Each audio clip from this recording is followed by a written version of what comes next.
Toda a igreja na paz do Senhor? Amém.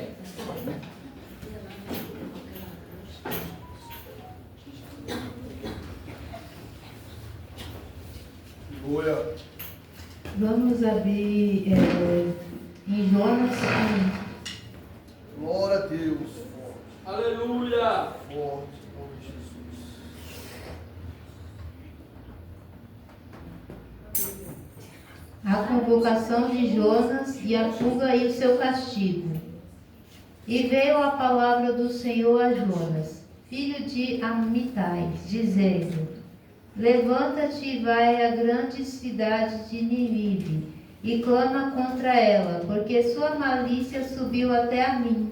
E Jonas se levantou para fugir diante da face do Senhor, para Tarse. Descendo a Jope, achou um navio que ia para Tarse.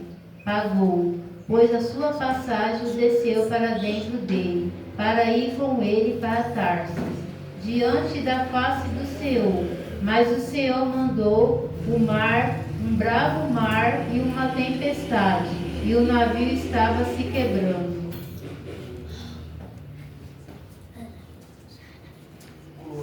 Na visão de Jonas, Deus decretou o fim de Edom e Amaleque. Deveria também decretar o fim da nação perversa, como a Síria.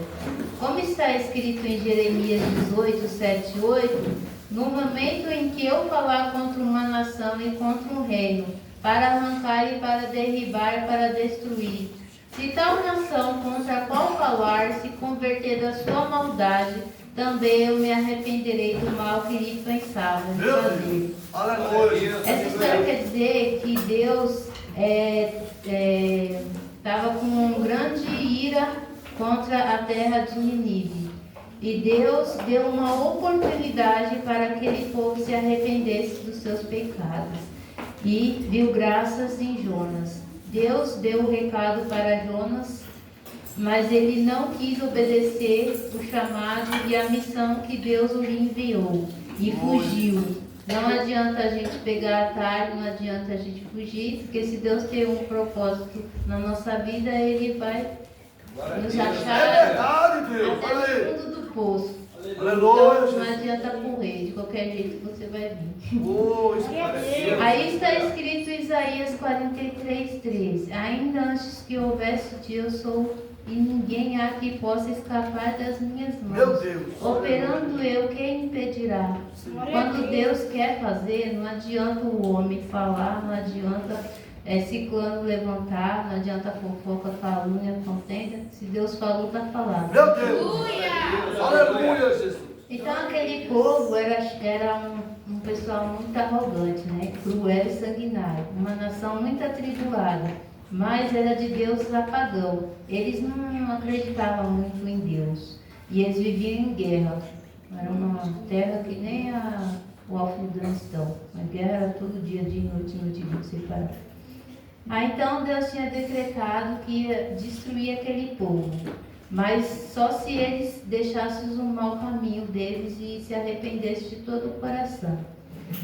Assim foi Deus que ordenou a Jonas a falar com aquele povo, mas como Jonas estava com medo e não sabia o que iria acontecer, Jonas fugiu, não adiantou nada.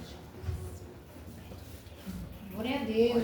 Glória a Deus, aleluia. Poderoso Deus. Aleluia, Jesus.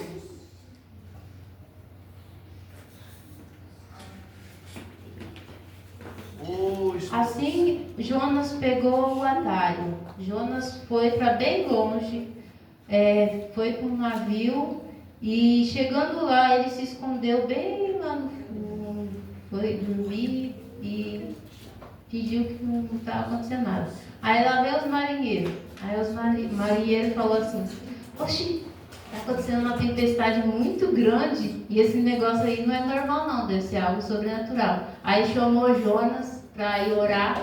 Aí Jonas falou: eu vou orar nada. Aí eles encarcaram tanto Jonas e fizeram ele confessar que o errado era ele, que Deus estava castigando.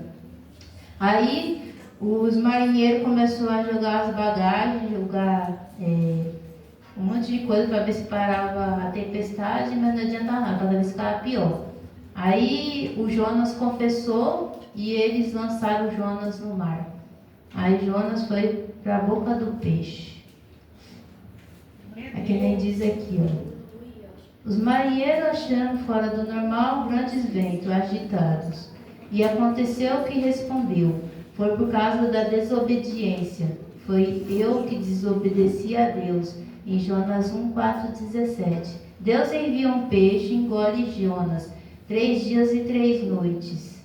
E Jonas, dentro daquele peixe, clamou ao Senhor. E se arrependeu de ter desobedecido a Deus. Aí o peixe vai e lança ele fora para a praia. Jonas 2:1-10. Após ser salvo da perdição, Jonas 2:6. Deus querendo salvar os ninivitas do inferno. Mateus 12:41. Em Mateus 12:41, os ninivitas ressurgiram no juízo com esta geração em condenação, porque se arrependeram com a pregação de Jonas. Eis que está aqui quem é mais do que Jonas. Jonas 3:4. Obedeça a Deus e entregue-lhe a mensagem que Deus lhe enviou. Em Jonas 3:5-9. Para a surpresa de Jonas, os profetas de Nínive receberam integralmente a mensagem, se converteram e se arrependeram no pó e nas cinzas. Jonas 3:10. Deus deixará a ira e não destruirá Nínive. Em Mateus 12:39-40, Jesus disse: uma geração má e adúltera pede um sinal, porém não lhe dará outro sinal, senão o profeta Jonas, pois 3 dias e 3 noites no ventre do peixe. Meu Deus. Aí Aleluia, Jesus. Deus quer dizer aqui, sempre tem um homem certo no lugar certo.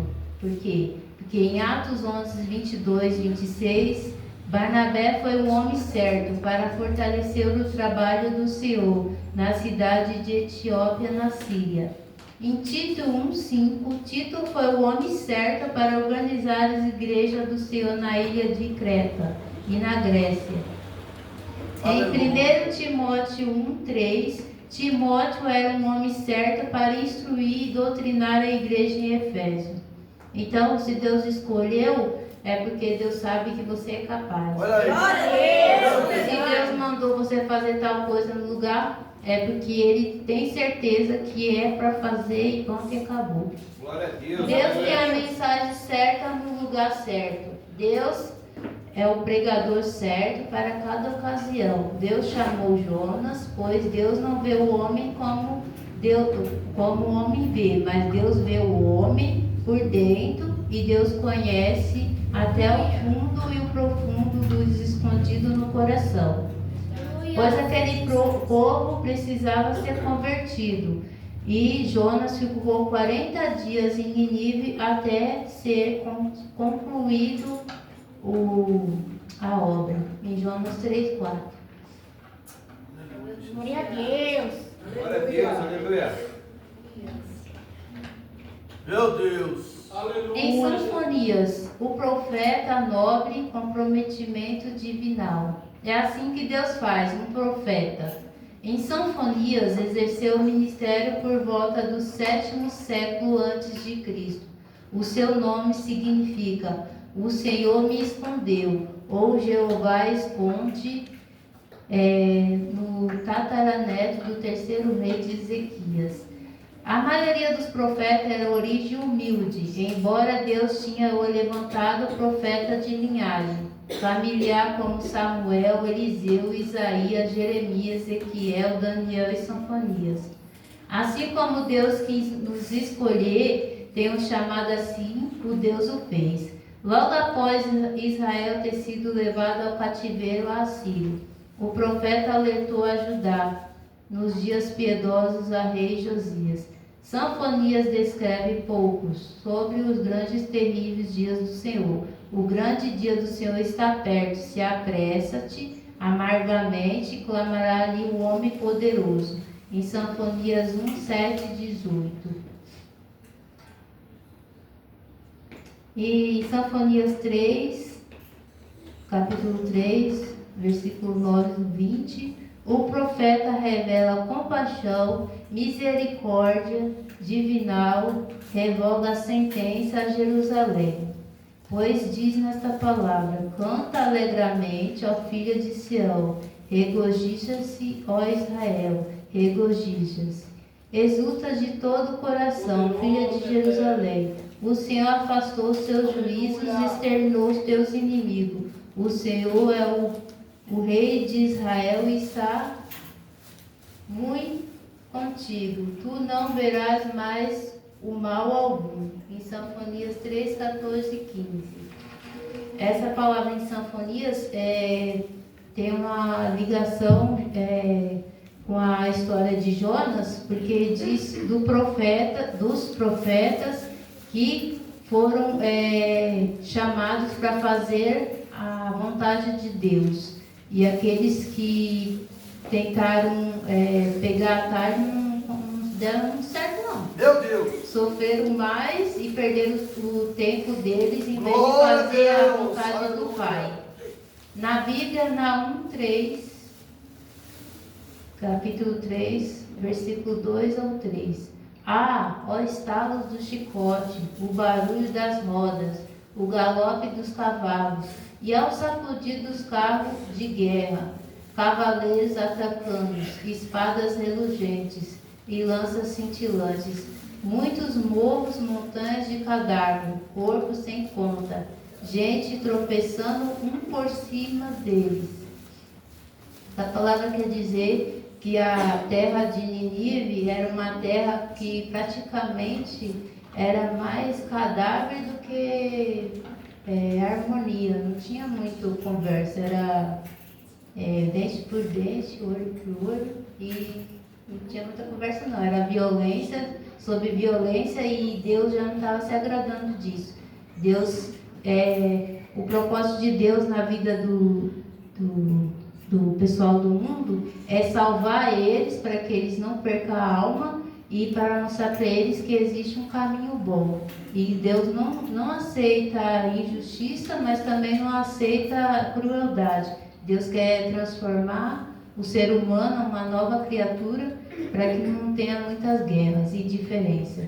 Em Sinfonia 2, 12 e 15, ele estenderá a mão contra o norte e destruirá a Síria, deixando Nínive totalmente em ruínas. Aleluia. Tão seca como o deserto no meio dela, se deitarão rebanhos de todo tipo e animais selvagens. Até a corunja do deserto e o corvo se espoliarão no topo das suas colunas. Seus gritos ecoarão pelas janelas, haverá entulhos nas estradas e vigas de cedros ficarão expostas. Esta é a cidade que exultará, vivendo despreocupada, dizia para si mesmo: eu e mais ninguém. Que ruínas sobraram, uma toca de animais selvagens. Todos que passam por ela zomba e sacode os punhos. Essa palavra quer dizer que naquela terra havia tanta maldade que subiu até os céus e Deus já estava se irando. E se caso eles não ouvissem e obedecessem o que Jonas falou, Deus ia destruir sem dó e nem piedade. Deus estava dando a segunda chance para aquele povo.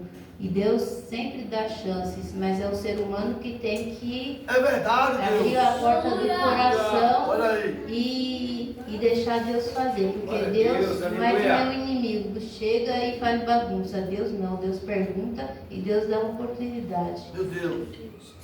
Assim como é na minha vida, na vida dos irmãos. Eu agradeço a Deus, porque Deus sempre protegeu e livrou eu e a minha família. Meu Deus. Então Deus, quando Ele tem um propósito, mesmo que parece esquisito, né, às vezes, mas vem com tempestades e trovões mesmo, mas a gente temos que orar, entregar na mão de Deus e deixar Deus fazer a obra. Tem coisa que Deus manda você falar, você fala. Se Deus falar para você não falar, você não fala. Aleluia, Deus. E tudo é com ordem e decência. Deus só quer um coração sincero e humilde, que a gente venha se arrepender dos nossos pecados, porque Deus faz coisas grandes e maravilhosas que nós não sabemos. Agradeço a oportunidade. Aleluia.